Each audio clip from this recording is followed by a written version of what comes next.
दोस्तों, महाभारत में भीष्म पितामह का किरदार न केवल सम्माननीय था बल्कि बेहद ही ज्यादा शक्तिशाली भी था। जब महाभारत का युद्ध शुरू हुआ था तो भीष्म पितामह एक बहुत बड़ी चुनौती के रूप में उभरे थे, क्योंकि वो न केवल शक्तिशाली थे बल्कि उन्हें इच्छा मृत्यु का वरदान था। इसलिए पांडवों के सामने यह समस्या थी कि उनकी मृत्यु कैसे होगी। तो चलिए आज के अपने इस वीडियो में हम आपको बतलाते हैं कि उन्हें ये इच्छा मृत्यु का वरदान मिला कैसे था। फ्रेंड्स, महाभारत में भीष्म पितामह का किरदार बेहद ही ज्यादा दिलचस्प था, क्योंकि उनके जीवन में कई बड़ी घटनाएं हुई थी और सबसे अधिक दिलचस्प था उनका ये वरदान पाना कि वो मृत्यु अपनी इच्छा से चुन सकते हैं। जब महाभारत का युद्ध शुरू हुआ था तो भीष्म पितामह पांडवों के लिए एक बहुत बड़ी समस्या थे। उम्र दराज और रिश्ते में सम्माननीय होने के कारण कोई भी उनसे युद्ध नहीं करना चाहता था, और अगर युद्ध कर भी लेता तो उनकी मृत्यु किसी और की इच्छा और प्रयास से होना असंभव था। यही कारण है कि युद्ध में बाणों की सैया पर लेटे रहने के बावजूद भीष्म पितामह की मृत्यु नहीं हुई थी। लेकिन उन्हें ये इच्छा मृत्यु का वरदान मिला कैसे, और जब वो मृत्यु के मुख में पहुंचे तो उन्होंने मृत्यु पाने के लिए कुछ दिनों का इंतजार करना क्यों चुना। चलिए आज के अपने इस वीडियो में हम आपको इसी के बारे में जानकारी देते हैं। फ्रेंड्स,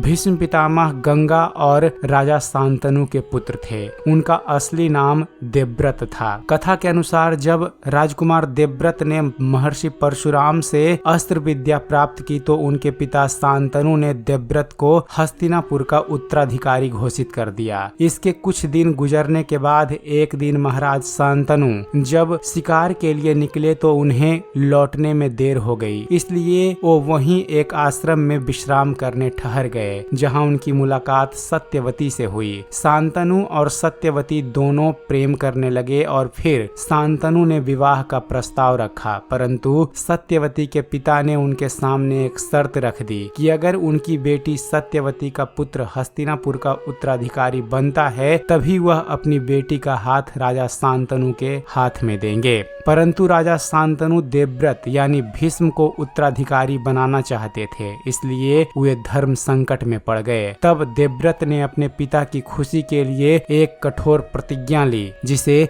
भीष्म प्रतिज्ञा भी कही जाती है, जिसमें उन्होंने अपना राज्य त्याग कर पूरे जीवन शादी न करने का प्रण ले लिया। इसी प्रतिज्ञा के कारण उनका नाम भीष्म पड़ा। उनके इस त्याग से प्रसन्न होकर ही उनके पिता राजा शांतनु ने उन्हें इच्छा मृत्यु का वरदान दिया था। बाद में राजा शांतनु की मृत्यु के बाद पांडु राजा बने और फिर धृतराष्ट्र। इस दौरान भीष्म पितामह ने कभी भी आसन के प्रति अपनी वफादारी नहीं छोड़ी, इसलिए उन्होंने अधर्म की राह पर चलने वाले कौरवों का भी साथ दिया। महाभारत के युद्ध में भीष्म पितामह को जब बाण लगी तो वो अपनी इच्छा मृत्यु के वरदान की वजह से वे 58 दिनों तक बाणों की सैया पर ही लेटे रहे और सूर्य के उत्तरायण होने की प्रतीक्षा करते रहे। मान्यता है कि जो व्यक्ति सूर्य के उत्तरायण में अपने प्राण त्यागता है उसे मोक्ष की प्राप्ति होती है और फिर उसे इस जीवन मरण के चक्र से मुक्ति मिल जाती है। जब सूर्य उत्तरायण हुए तो भीष्म पितामह ने भगवान श्री कृष्ण की प्रार्थना कर अंतिम सांस ली।